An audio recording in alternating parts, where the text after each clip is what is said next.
Yeah, let me just tell you basically that it was around midday yesterday that those protesters came out to Huntington Beach High School. They came with signs, they came with bullhorns. You've seen this before, but now they're in front of the high school and they're yelling at the students because this school requires that they wear masks in the classroom.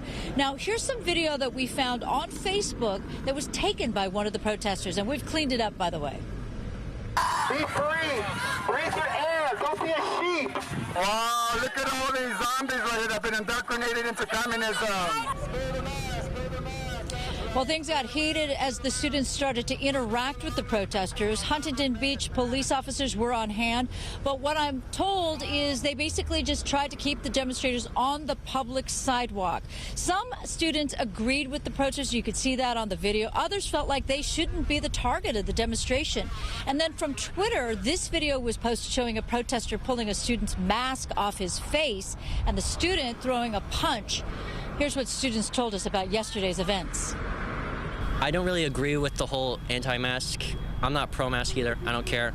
Like, I'll wear it either way. But you don't take it to the students, first of all, because we're just trying to get by. We're just trying to get good grades and get out of here. I think it's a joke. I think what they stand for is really stupid, and everybody's making fun of them, and I agree, they're kind of stupid for doing that. I felt like it was kind of ridiculous because, like, we're just high schoolers, and I mean, we just like had a long day of school, and we just don't really have like the energy to like deal with these people. All right, so Huntington Beach police did confirm to me that there is an open investigation, but at this point, anyway, that student has not been identified, nor has that student filed any kind of complaint.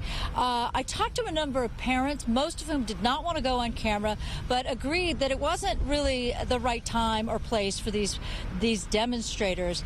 However, there was one parent whose opinion sort of hardened once I showed him the video. Oh my God. I mean, the school sent out some letters to us, but in the letters they didn't say anything about this. You know, they kind of cool it down a little.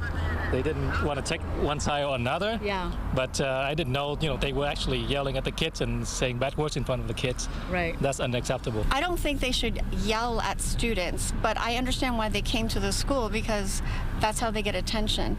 If they did it, you know, 2 miles away, how is that going to get attention? Got it.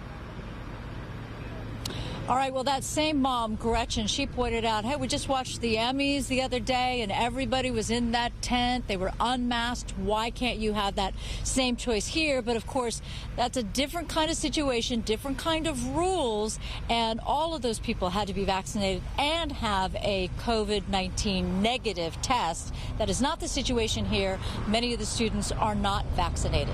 Reporting live in Huntington Beach, I'm Susan Hirasuna, Fox 11 News. I like what one kid said. We're just trying to go to school here. All right, Susan, thank you.